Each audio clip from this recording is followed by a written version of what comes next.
Chapitre 9. Livre du Lévitique. Le 8e jour, Moïse appela Aaron et ses fils, ainsi que les anciens d'Israël. Il dit à Aaron, « Prends un veau du troupeau destiné à un sacrifice pour la faute, et un bélier pour un holocauste, animaux sans défaut, et fais-les approcher devant le Seigneur. Parle aux fils d'Israël, tu leur diras, prenez un bouc destiné à un sacrifice pour la faute, un veau et un agneau, de l'année et sans défaut, pour un holocauste. Un taureau et un bélier pour un sacrifice de paix à offrir devant le Seigneur, et une offrande de céréales pétrie à l'huile, car aujourd'hui le Seigneur vous apparaîtra. » Ils amenèrent devant la tente de la rencontre tout ce que Moïse avait ordonné d'amener. Puis toute la communauté s'approcha et se tint debout devant le Seigneur.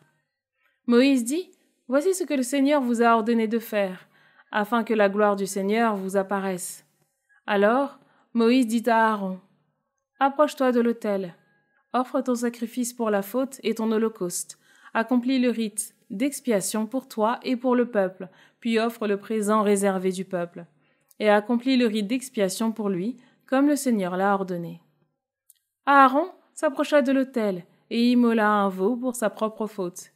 Les fils d'Aaron lui apportèrent le sang, il trempa son doigt dans le sang et en mit sur les cornes de l'autel. Il versa le reste du sang à la base de l'autel. Il fit fumer à l'autel la graisse, les rognons et le lobe du foie de la victime du sacrifice pour la faute, comme le Seigneur l'avait ordonné à Moïse.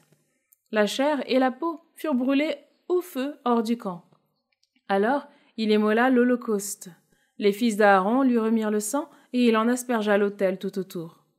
Ils lui remirent les quartiers de la victime de l'holocauste, ainsi que la tête, et les fit fumer sur l'autel.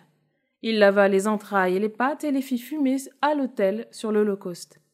Il apporta alors le présent réservé, celui du peuple, prit le bouc du sacrifice pour la faute du peuple, l'immola et le sacrifia pour la faute comme précédemment.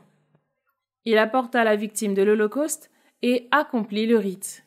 Puis il apporta l'offrande de céréales, en prit une pleine poignée et la fit fumer sur l'autel en plus de l'holocauste du matin.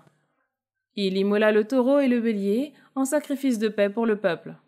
Les fils d'Aaron lui remirent le sang dont il aspergea l'autel, tout autour.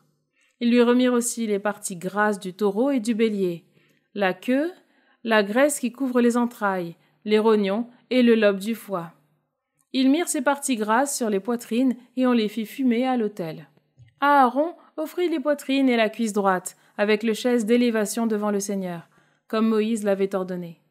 Aaron leva alors les mains sur le peuple et le bénit, puis il descendit de l'autel après avoir fait le sacrifice pour la faute, l'holocauste et les sacrifices de paix.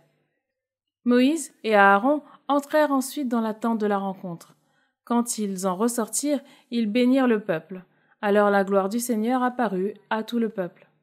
Un feu sortit de devant le Seigneur et dévora l'holocauste et les graisses sur l'autel. Le peuple vit cela, tous crièrent de joie et tombèrent face contre terre.